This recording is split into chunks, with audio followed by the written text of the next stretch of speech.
Clics de Marketing Online, episodio 202.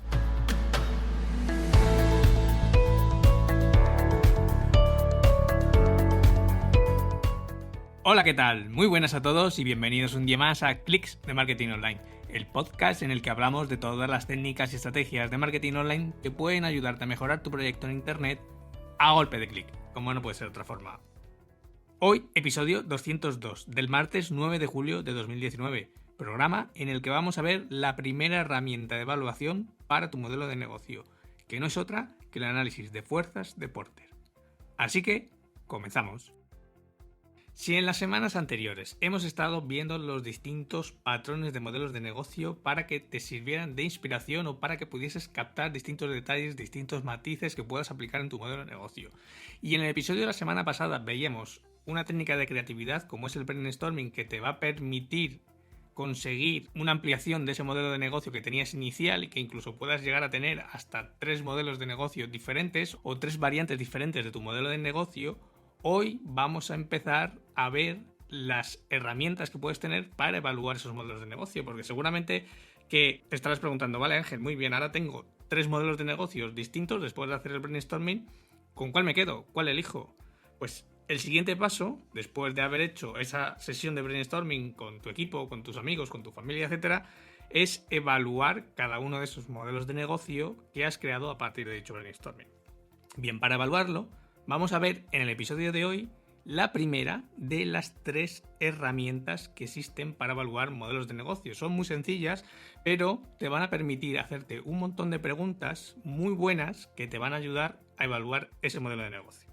Las 3 herramientas que vamos a ver, tanto en el episodio de hoy como en los siguientes episodios, van a ser el análisis de fuerzas de Porter, el análisis DAFO y por último el análisis financiero de tu modelo de negocio. Entonces hoy vamos a ver el análisis de fuerzas de Porter, que es esa primera herramienta de análisis que te va a permitir tener una concepción o una evaluación de tu modelo de negocio. Al final, el análisis de fuerzas de Porter lo que nos permite es analizar el entorno que afecta a tu proyecto, a tu modelo de negocio. Y eso se analiza a través del llamado análisis de fuerzas de Porter que creó en su día el señor Michael Porter y que detectó una serie de fuerzas que actúan normalmente sobre un proyecto, sobre un negocio o sobre el modelo de negocio del mismo. Entonces vamos a ver qué fuerzas son y qué preguntas te puedes hacer o qué deberías tener en cuenta a la hora de analizarlas. El primer gran bloque de fuerzas serían las tendencias clave. Las tendencias clave se dividen en grupos como pueden ser las tendencias normalizadoras, como son las leyes, las tendencias tecnológicas, es decir, qué es lo que está de moda o tiene más aceptación tecnológicamente hablando ahora mismo, las tendencias socioculturales, es decir, no tenemos el mismo comportamiento socioculturalmente hablando ahora que hace 20 años, que hace 30 años, que hace 50 años, y también esto influye, la presión social o sociocultural también influye en los proyectos y en los negocios. Al igual que las tendencias socioeconómicas. No es lo mismo, por ejemplo, las dificultades que tienen ahora los jóvenes para acceder a una hipoteca que hace apenas 15 años. Pues eso es una tendencia socioeconómica y también derivada de las tendencias socioculturales que influyen en ciertos modelos de negocio, como puede ser el de la banca tradicional. Entonces, ¿para qué te digo todo esto? Para que pienses en estos 4 grandes bloques de tendencias y mires a ver qué tendencias puede haber alrededor de tu proyecto, de tu negocio y que puedan influir en tu modelo de negocio. Por ejemplo, si tu negocio está o es sensible a los cambios tecnológicos, pues es algo que deberías tener vigilado, ver qué tendencias hay ahora, qué tendencias están despuntando y qué tendencias están decreciendo para tenerlas controlado. Y sobre todo, piensa y redacta cuál de todas ellas, de todas las que detectes, pueden influir directamente en tu modelo de negocio. ¿Vale? Luego ya, en un paso posterior, ya veremos qué hacer con estas tendencias, pero lo importante es sentarse, pensar y detectar, ¿vale? Que muchas veces es lo que nos falta, ese tiempo para pensar y detectar realmente qué es lo que influye del exterior en nuestro proyecto. Eso en cuanto a la primera fuerza de Porter. La segunda fuerza de Porter, o del que hablaba el señor Porter, eran las fuerzas de la industria. En este gran bloque o en esta gran fuerza te tienes que preguntar, por ejemplo, cómo son los proveedores y otros actores que intervienen en tu propuesta de valor. Cómo son tus competidores, cómo funcionan y cómo reaccionan ante los posibles cambios que ejerzas tú como otro competidor de ellos. También cómo son los productos sustitutivos del tuyo o de tu servicio. un producto sustitutivo es aquel que, aunque no es competidor directo de tu producto o de tu servicio, hace que tu cliente no esté contigo. Por ejemplo, si tú tienes un restaurante, tu competencia directa son el resto de restaurantes de la ciudad. Pero un producto sustitutivo o un servicio, en este caso sustitutivo de tu restaurante, por ejemplo, va a ser el cine, el teatro, el fútbol, es decir, cualquier actividad de ocio que a tu cliente que iba a ir a cenar a tu restaurante le sale otro plan, como puede ser ir al cine o ir al teatro, y se va a gastar el dinero que se iba a gastar en tu cena en tu restaurante para ir a ver una película. ¿Por qué? Porque al final esa actividad es sustitutiva de la tuya. Es una actividad de ocio que, aunque no sea competencia directa, hace la misma función, que es entretener, pasar el rato. Sí que es verdad que no saldrás con el estómago tan lleno, solamente lo tendrás lleno de palomitas, pero digamos que equivale a la misma función en cuanto a entretenimiento o plan de ocio. También analiza los inversores y sus tendencias de inversión, sobre todo si tu proyecto necesita de inversión externa, si no es un proyecto que vayas a montar tú solo y que necesites el apoyo financiero de otros inversores. Y también controla dentro de la industria a esos nuevos jugadores o esos nuevos competidores que puedan cambiar las reglas del negocio o de la industria o el sector en el que te estás introduciendo. La tercera fuerza serían las fuerzas macroeconómicas, que serían esas fuerzas del mercado macro, ¿vale? De las grandes métricas, por así decirlo, del país, que de alguna forma pueden empujar a tu proyecto o tu negocio. Normalmente son condiciones del mercado global, como puede ser el Producto Interior Bruto, la tasa de paro, los tipos de interés, el nivel de inflación, los niveles de exportación, los niveles de importación, etc.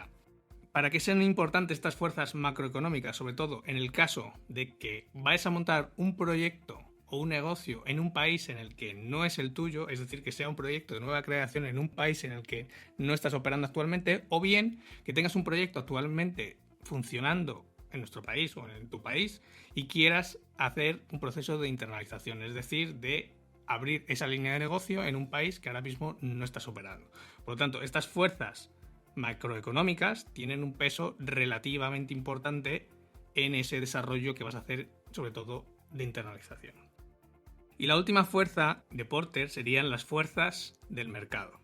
Es decir, que serían esas fuerzas que influyen dentro de tu propio mercado, dentro de tu propio sector o dentro de tu propia industria. Es decir, cómo son los diferentes segmentos de clientes que hay en ese mercado en el que tú vas a operar.